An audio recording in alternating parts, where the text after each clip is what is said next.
Hi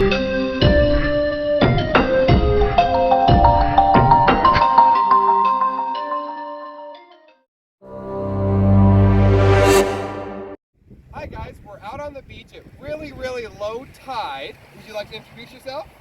No? Okay, she doesn't want you to know who she is. But we are at Pink Shell on Fort Myers Beach, and the tide is so low right now. The moon! Yeah, the bucket will be okay. The moon pulls the water in and out, right? So right now the moon is pulling all the water out toward the sea. And it is exposed, if you want to show us, all these 9-armed sea stars. So you can come in a little closer, let's get a good look.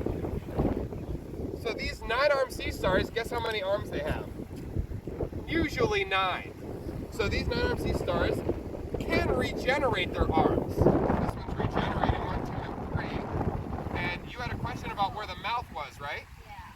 So she wants to know where the mouth of the sea stars is, and it's right in the middle where all the arms come together. So right on the bottom side of the sea star. You know how the sea stars eat? So these sea stars, when they're looking for their food, they're predators and hunters. And they will come over top of what they're about to eat. Their stomach comes out of their body, wraps around what they were trying to eat. They turn it and then they suck it into their belly. Isn't that crazy? Now, I don't know if you noticed, but these sea stars, when they're sitting on the ground like this, or if you take them out, some of them will put their arms up because on the tip of each of their arms is a photosensitive cell. It's an eye. They are looking around to see where the water went, probably. Isn't that weird? Do you want to go show the camera one up close?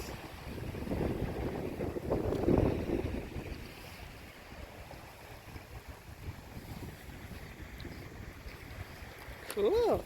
Cool. Underneath there are millions of little tube feet. Those are those little spines on the bottom. They're called tube feet. That's how the sea star moves around. This one won't curl up though. No, I think he's probably not wanting to. Maybe he's playing dead, so you don't eat him. We have found this little animal that is closely related to sea cucumbers, but it's in the tunicate family. You want to show it? These little guys can get really small, but when it is underwater, it will inflate to the size of about a grapefruit. Whoa. It gets really big. And tunicates are really good to have around because all they do is clean the water. They soak in dirty water and breathe out clean water. They're pretty good to have around. What's it feel like? It's really squishy. Yeah. What were you saying? Like plants, how they breathe out, they breathe in.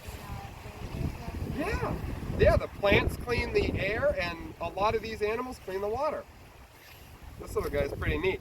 He's very dense right now. He's all compacted down, but when it's in the water, it inflates and it's just like a balloon with that water and just slowly breathes it in and out throughout its life. If we toss it out there now, it'll probably inflate if you'd like. I don't know if we'd be able to see it though because they sink to the bottom. Yeah.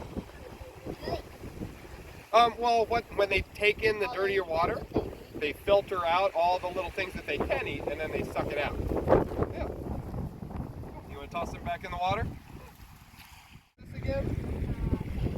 So we found a sand dollar. They're all over the beach as well at low tide, and we were wondering about keeping them alive and how to return the living ones back into the water. So if they have hair, leave them there. And they're not really hairy, they're spines, but that doesn't rhyme. So when we get these back in, we want to put them down so the bottom part where their mouth is, these are in the same family as the sea stars. So the mouth is on the bottom. You want to show it? So we're going to kind of show you to compare.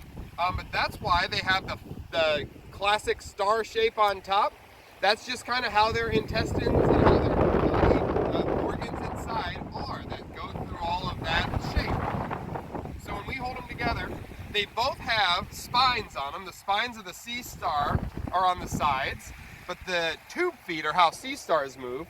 The spines of the sand dollar is how they move. So they're just a little bit different, but they are very closely related. Bottom is how you want to return them into the wild. The sea stars can flip themselves back over, but sand dollars cannot. So when you put them in, you want to put them in belly down, and that's the flat side usually. So an easy way to do it is on a windy day like this, you got to be careful, but tossing it in like you're skipping a stone is how it cuts right in and goes straight to the bottom.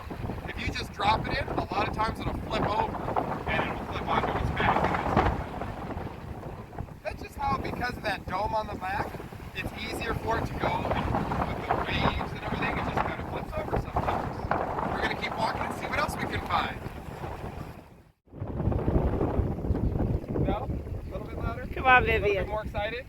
Just a little bit? Come on, Vivi. Look, he helped us find so many sand dollars. Try it again. Hey, what's that? That's a great question. That is a tube worm casting. So these tube worms, they can be about a foot long. But they don't just go through the sand. They're called tube worms because it's a tube with mucus around their body. And if you look really close, come on in, let's look real close. So if you look really close on it, what are all these things in the tube? They're shells. They have pieces of shells that they connect to this tube, and then this is hollow. See that hole? And the tube is pretty much just like a tub for this worm to move through and back. So, yeah, so this tube could go all the way over there. It could go all the way this way or whatever way, but this is just the tip of it, so the animal can still breathe and get new food, and it comes out and it kind of filter feeds.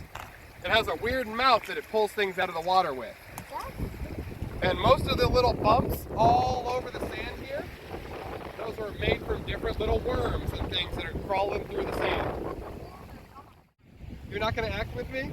Okay, look what we found! Nothing?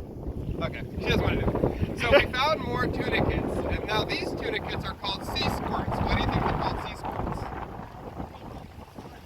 They squirt out water if you squeeze them. I'm trying to get you. There we go. So what they do, they breathe in dirty water and breathe out clean water. So they're another animal that with every breath they take, they make the world better. And yes, what do they look like? Poop. They look like poop. So they don't inflate. Oh, there's a little crab in here too. Come up here closer. I just saw him moving. There's two crabs. There's one right there. There's one there. And there's one there. Are they living in here? That is a stone crab. Are they not living here? Yeah, they're living. So this is a colony of... These little guys moving. So this is a colony of the sea squirts, and they're all growing together, and other animals will just live on them and grab onto them.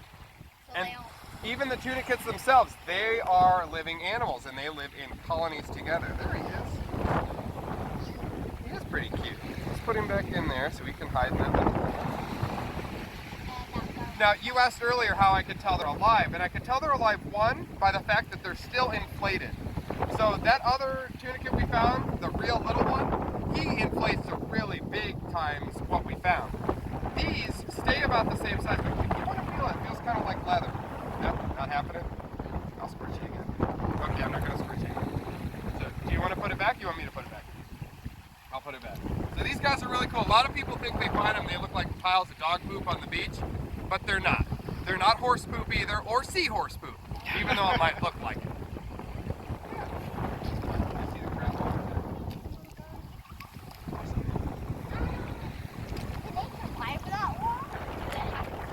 They need to be moist in water. That's a good question.